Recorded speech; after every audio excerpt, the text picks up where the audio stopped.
Les amis, bonjour à tous, bienvenue dans cette nouvelle vidéo. Petit sujet d'actualité, ça va être assez rare sur la chaîne parce que bon, déjà l'exercice est assez compliqué parce faut essayer d'être assez neutre, pas trop réagir avec les émotions et tout, et en plus bon, c'est assez anxiogène de réagir tout le temps constamment à l'actualité. Mais je trouvais l'exercice intéressant parce que le sujet est intéressant aussi.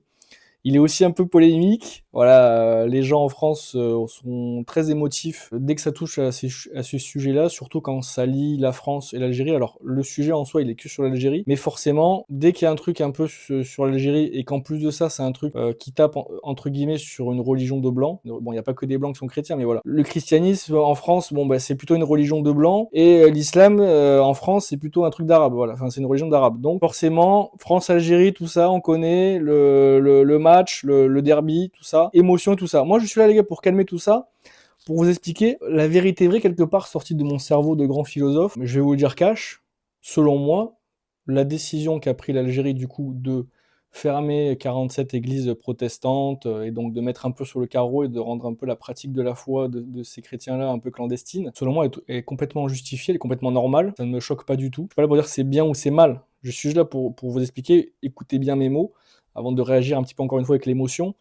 Je suis là pour dire que c'est normal ce qu'ils font, que c'est logique, que ça se comprend parfaitement. Et à la fin de la vidéo, normalement, si vous avez ouvert vos oreilles, vous allez vous dire: mais Bastien, tu as complètement raison, en réalité, c'est tout à fait normal et je comprends.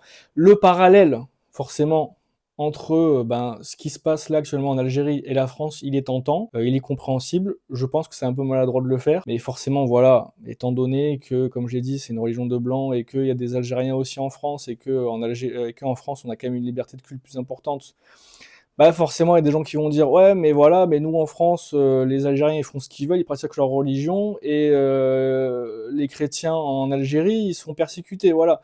Eh ben on n'a qu'à faire pareil, blablabla. Et là ça part un truc comme ça. On va commencer très simplement, les amis. L'Algérie, qu'est-ce que c'est? Je parle comme à des Mongols. L'Algérie, c'est un pays musulman, à 80, je sais pas combien, mais l'extrême majorité des gens en Algérie sont musulmans. Le pays en lui-même est musulman aussi, donc une certaine partie, pas toute, hein, parce que bon, c'est très compliqué maintenant actuellement d'appliquer 100% de la parole parfaite de Dieu dans le Coran en 2026, mais à un certain degré, tous les pays musulmans, y compris l'Algérie, vont prendre des lois du Dieu du Coran et les appliquer à leur pays. Donc vous avez une espèce, étant donné que là maintenant l'Algérie en plus c'est un pays avec un président, mais tout le temps ça a été un pays avec un chef quand même au-dessus, qui est beaucoup plus puissant qu'une population. Donc vous avez dans ce pays-là, comme la France aussi, hein, mais on va rester sur l'Algérie, vous avez une espèce de hiérarchie comme ça du pouvoir qui est quand même assez verticale. Vous avez Dieu au-dessus, mais bon, Dieu, vu qu'il n'existe pas, voilà, on va pas se mentir. On est là pour parler les termes concrets, hein. Je ne suis pas là pour trop rentrer dans la religion. Donc voilà, Dieu n'existe pas, mais bon, il est au-dessus. Donc quelque part, on lui fait un peu dire ce qu'il veut. Je prends n'importe quelle religion, hein, pas forcément l'islam. Mais... Donc le big boss, il est au-dessus. Juste en dessous, il y a, en fonction des époques, soit celui qui a directement révélé ce Dieu et qui donc a écrit lui-même ce qu'il voulait écrire dedans en disant: ben voilà, ça c'est Dieu qui l'a dit, ça c'est Dieu qui l'a dit, voilà, donc maintenant vous m'écoutez, sinon c'est ciao. Faut bien comprendre que toutes ces religions qui ont été créées, notamment les religions monothéistes, ça a été créé, je vais enfoncer les portes ouvertes, mais pour appliquer un certain contrôle sur un peuple, bah, tout simplement en disant: voilà, ça ce que j'ai dit, c'est pas moi qui le sors de mon chapeau, hein. C'est Dieu qui me l'a dit directement dans mon oreille. Donc, si tu suis pas ce que je dis, me contredis moi, mais tu contredis surtout Dieu, parce que c'est Dieu qui me l'a dit, c'est pas moi qui l'invente, hein, donc voilà. Donc, il y a cette verticalité, quand même, de manière générale, quand tu as un seul Dieu, c'est beaucoup plus facile après de faire comprendre à des gens qu'un seul Dieu égale un seul Dieu humain, entre guillemets, enfin en tout cas chef humain, qui va être un peu le représentant direct de Dieu et qui va voilà, appliquer les lois. Donc il y a cette verticalité qu'on retrouve en islam, qu'on retrouve dans le christianisme chez les catholiques, pardon, chez les orthodoxes, voilà, avec une hiérarchie aussi pareille avec le pape en haut, etc. Chez les musulmans, c'est un peu différent, mais c'est plus ou moins la même chose. Et donc, qu'est-ce qui se passe? Vous avez les protestants qui se développent. Le problème, c'est que les protestants, c'est quoi? C'est pas vertical, les protestants. C'est beaucoup plus horizontal. Il n'y a pas, on va dire, comme chez les catholiques, où le Vatican va vous dire, voilà, la Bible, quand il y a écrit ça dans la Bible, ça veut dire ça. Quand tel autre verset, ça veut dire ça. Pareil chez les musulmans sunnites. Voilà, quand vous lisez le Coran, derrière vous avez par exemple les tafsirs qui vont vous dire voilà, cette sourate, elle veut dire ça, cette sourate, elle veut dire ça. Chez les protestants, c'est ce qu'on appelle sola scriptura, donc seules les écritures. Donc en gros, il y a que la Bible, entre guillemets, et donc ben le problème de ça, ou l'avantage selon certains, c'est que bah, du coup, tu lis la Bible et puis bah, c'est un peu chacun sa sauce. Et puis en fonction dans quelle église protestante tu vas aller, même si je pense qu'ils essaient de tout s'accorder, mais il y a des petites différences.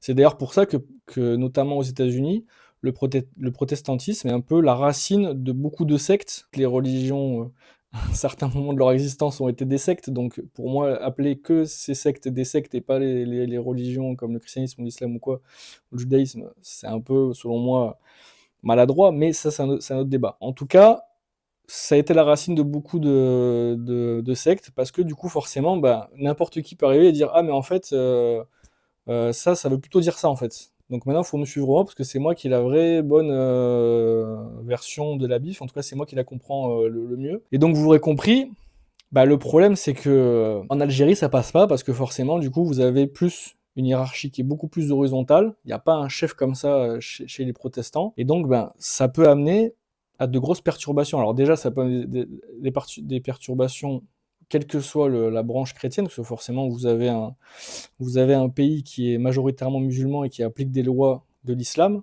Si vous avez de plus en plus de chrétiens ou de n'importe quelle autre religion qui se développe, bah forcément, à un moment donné, si ces gens commencent à être trop nombreux, qu'est-ce qui va se passer? Ils vont se dire ah mais ces lois-là, ce gouvernement-là, c'est un gouvernement qui se base quand même un petit peu sur Allah. Moi, là, j'y crois pas. Je crois pas en ces lois. Donc, voilà. Révolution, bagarre, problème, chaos. Et c'est tout ce qu'un État ne veut pas. Un État veut que les gens soient unis. Dans le cas si c'est un pays religieux, bah, si possible, unis dans la religion.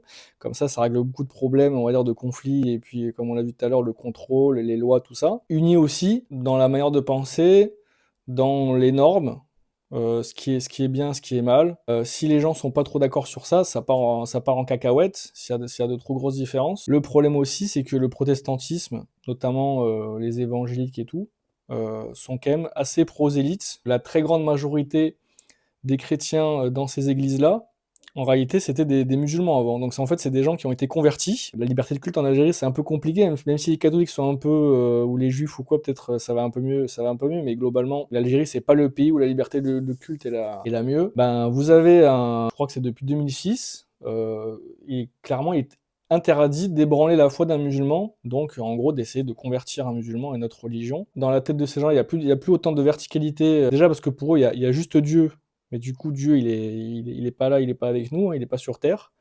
Et du coup, bah, en dessous de Dieu, bah, c'est tous les autres protestants, donc il y a plus ce truc de chef. Donc tout simplement, bah, l'Algérie voit ça d'un très mauvais œil parce que bah, un État cherche à conserver son pouvoir, son contrôle sur la population, et donc bah, d'avoir des gens qui en plus de ça ne sont pas de la même religion et qui ne voient plus, qui n'ont plus cette même vision ben, du chef, forcément ça pose problème. Et c'est pour ça que je considère que c'est complètement normal ce que fait l'Algérie. Encore une fois, je répète, je suis pas là pour dire c'est bien, c'est mal, machin, mais juste avec ce que je vous ai expliqué, je pense que vous comprenez que bah, c'est tout à fait normal en fait ce que fait l'Algérie, c'est complètement normal. L'Algérie protège tout simplement son unicité, sa culture aussi quelque part, parce que la religion, une grande partie de la culture de quelqu'un, ça peut être aussi la religion, on va pas se mentir, parce que la religion, surtout une religion comme l'islam, ça englobe, pardon, énormément de choses dans la vie de tous les jours. Voilà, la manière de manger,